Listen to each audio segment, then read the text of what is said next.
Hi, hier ist Joey wieder. Wir sind jetzt hier draußen bei den Gibson USA Sachen und Jim wird uns jetzt durch die Reihe der Neuigkeiten führen. Und Jim, here we go. All right. Starting out with some of our new artist models, we have the Rudolf Schenker Signature V. We recreated Rudolf's most iconic V that started out as a mid-70s era V. Back in the day, he had his unique graphic done, and over the years, he's had additional guitars done up, but finally, we were officially offering it in the line, and we met with him this past year, got all the specifics, from the neck shape to the neck joint, the volute on the back of the peg head, his pickups, 57 Classics, he's been using those for a long time now. The pickguard is made, his original guitar was lacquered on top of the pickguard material. And the problem with that is it would chip and flake away over the years. So what we did now is a dye sublimation process, and the color is bonded into the material. So it's not going to chip or flake, so it's in there. The back of the peg head, if you want to take a look, we have the volute, which you can see here. Right. And that is what we did in the 70s. It's a little more stronger in the back of the peg head, and as well as giving you a different feel when you're playing open chords. The neck profile, you can see in the neck joint, has a riser under the fingerboard. So it's a little higher off of the body, which allows us to reduce the pitch. And again, that was a feel that was important to Rudolf. And so we kept that consistent with his models. And again, lastly, the body thickness was very thin. So some of the newer ones were a thicker style, and in the 50s they were thicker. But in the mid-70s they were a very thin body, and so we kept that consistent with his guitars as well. Lastly, we have a Grenadier Fingerboard, which he chose because it's a nice blend between rosewood and ebony. It's a South American rosewood family wood, but it's a little tighter grain, a little smoother and harder than rosewood, but a little more porous and softer than ebony. So it's a nice compromise. Next up, we have the Jason Hook M4 Sherman Explorer. That is, again, a model we spent a lot of time with this past year working with Jason on. He's from the band called Five Finger Death Punch. And he's had guitars he's modified himself similar to this, but as we got together, we decided to do his official model and do it up as a finished, complete instrument. So he wanted a little bit more access into the upper fret regions, so we added a scoop in the cutaway. We added a contour where the arm, arm contour on the body. We've also added, in his wishes, as he was doing with some of his prototypes, the cable channeling.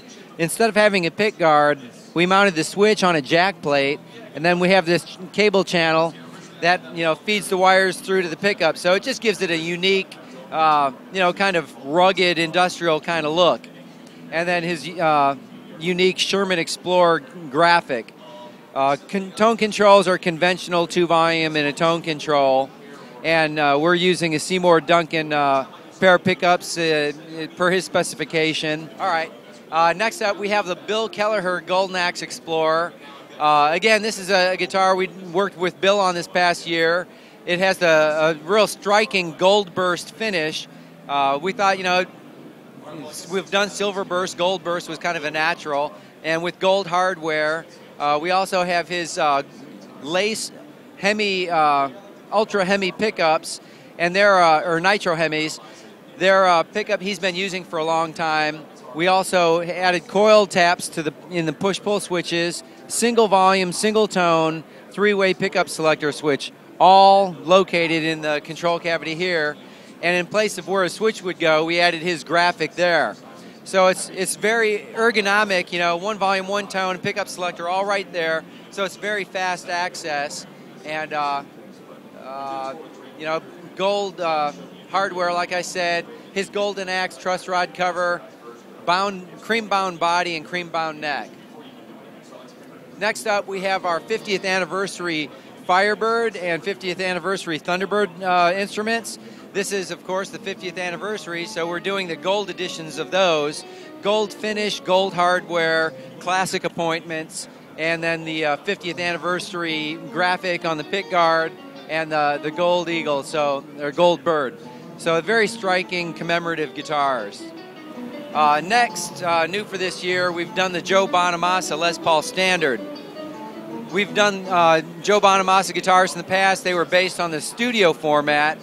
This year we're doing a standard format. So it has all the same basic features in terms of weight relief and asymmetrical neck profile and compound radius fingerboard as our new standards. But we went with his Joe Bonamassa signature model Seymour Duncan pickups, 2 conventional volume controls and tone controls, and Tone Pro's locking bridge and tune-o-matic stop tailpiece and bridge. We also have the locking Grover tuners. All else is basically the Les Paul standard model. Next up, we have the Gary Moore Tribute Les Paul. Again, this was to commemorate Gary's passing, which would have been about a year ago. So we worked very closely with his estate to do a tribute model to him. We've done this basically a Les Paul standard format that's not bound. So at first inspection, it looks like a studio, but it's actually a standard, because of the deeper body depth. We have Burstbucker Pro pickups that he's used in his previous models. Yes. The auto face in the middle position. Yes. Right? The neck pickup is reversed according, to his wishes, which he started doing after he acquired the Peter Green Les Paul. And, it's legendary in that the pickup was reversed. And what that does tonally is accentuate the bass response of the neck pickup. So it's a bit deeper sounding when it's by itself. And when it's combined with the bridge pickup, it gives it a unique mid-range focus. So it's very unique. Again, a very striking AA maple top on that. Rosewood fingerboard on this, right? Yes, rosewood fingerboard. Standard tuners. Standard vintage style tuners and the 50s round profile neck. Right. Next, we've expanded the Les Paul Standard line, so now we have the Les Paul Standard Premium. All the same basic appointments and features that we have on the Les Paul Standard. The only difference is the maple top has changed now. We've offered it with a bird's eye maple, quilted maple, and Koa top options. Right. All else is the same weight relieving, same locking Tone Pro's bridge and tailpiece, same Burstbucker Pro pickups, compound radius fingerboard, and asymmetrical neck profile. From there, we can take a walk on the other side, and we have a few more we can show you. Here, we have the Frank Zappa Roxy SG. We worked with Dweezil and Frank's widow Gail over the course of this past year, and we actually, went out to his house, and I got with Dweezil and spec'd out his original guitar from the Roxy period. So it was very cool. I mean, you had goosebumps just looking at his original guitar. I mean, it was very exciting. Some of the unique features. First, let me start out with the guitar started out to be a mid-60s SG special. So it originally had 2 P90 pickups and a wraparound bridge, and then a short block Maestro tailpiece. Over the years, it evolved into this point where it had 2 humbuckers, a tune-o-matic, and then the long lyre tailpiece with the Epi-style flat handle. He added a coil tap switch and then a phase switch. So, yeah, the coil cut works for both pickups simultaneously, and then the phase switch works when they're both on. Another interesting thing is that the coil tap switch, when you're in the neck pickup mode and you single coil it, will toggle between the inner coil and the outer coil. And then another interesting feature is that when you're in the center, the pickups are reverse wound, reverse polarity, so they're hum canceling when both inner coils are single coiled. So again, everything was faithful to Frank's original guitar. The reverse wind, reverse polarity we did because we felt that's what Frank would have done if he would have had that technology at that time. It doesn't affect the tone, it only makes it hum canceling where they're both combined. And then in the course of development, we came upon his pickup differences. We originally put 57 Classics in there, and as Dweezil was comparing them to the original and taking it out on tour, he noticed that it just didn't quite sound the same. So as he described it to me, I realized at that time when Frank put his pickups in, there were no other aftermarket pickup companies at that point. So he just got off-the-shelf replacement Gibson pickups, which at that time used Alnico 5 magnets. So then I made up a set with Alnico 5 magnets, gave Dweezil a new prototype, and we compared them side by side, and the difference was exactly as he expected. So that was a nice development in the course of that guitar. As you can see from the face of the peg head, like Frank's original guitar, he had sanded it down. So he sanded the black and all the lacquer off the face of the peg head, so it had that worn, dirty appearance where the epoxy kind of ran in the face of it. And then the back of the neck just kind of had a satin, real rolled, smooth finish to it. So it's very slim. It's a 60s, but we took it a step further and took all the measurements off his original guitar and recreated the profile, so the neck is done exactly like his original guitar. Same thickness and contour on the back, same roll on the edge of the binding. Yeah, same thin skin finish. Again, he had sanded down his original guitar and then had the body just resprayed, and the finish was very thin and it kind of sunk into the body. So it had that look from a distance as, you know, a classic SG, but it was very thin. So we're very excited. Dweezil and Gail are very excited.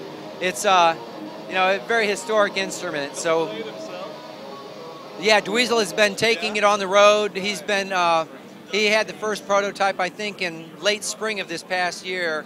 Has played it ever since. We gave him a second prototype in Chattanooga a few months ago, and he's been playing that one ever since. You know, that one, of course, had the new pickups and everything else. So he's very excited and very proud that we're offering it, as we are too. Next up, some interesting guitars we're doing now are the Sg Deluxe and the Sg Supra. And they are very similar, but yet they are different.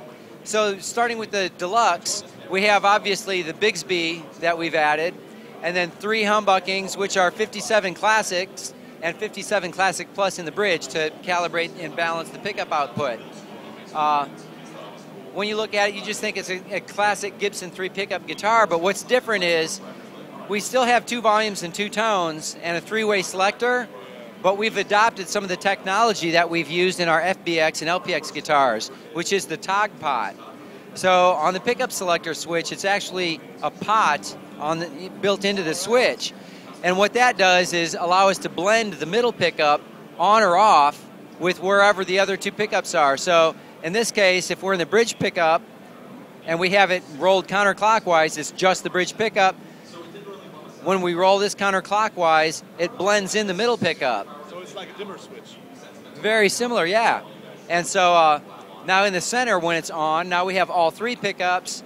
Here we have those 2, and then we can roll it out and still have the neck. So when it's down, it's a classic 2 pickup SG, exactly the same as a 2 pickup. But when you roll it in, now you have a multitude of sounds that you couldn't get on a conventional 3 pickup. Yeah, so a lot of sound possibilities.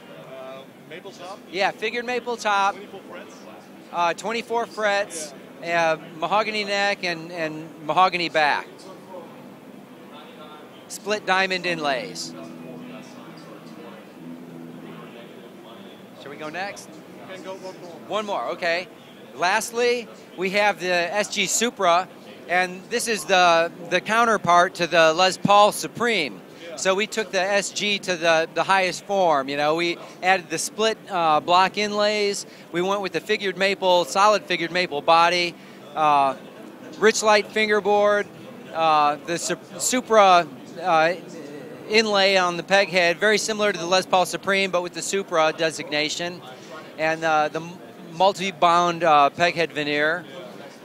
With the controls, again, we're using the tog pot to blend in the center pickup, just as we did on the Sg Deluxe, but instead of having 2 volumes and 2 tones, we have 2 volumes for the magnetic pickups, a master tone for the magnetic pickups, and then we have a volume control for the Fishman piezo power bridge and power chip assembly. So now you can blend in your acoustic sounds, or you can, you know, turn down your magnetics and have only your acoustic sounds, turn off your piezo, have only your electric, or combine them. It features the Fishman Smart Jack, So you could use a mono guitar cable and go through one amp, then blend them, or you could use a stereo cable going into a mixing console or an acoustic amp and an electric amp. So it's pretty much a player's guitar. You got the exactly acoustic sound, you got the normal SG sound, you can blend in the middle pickups, so a lot of possibilities.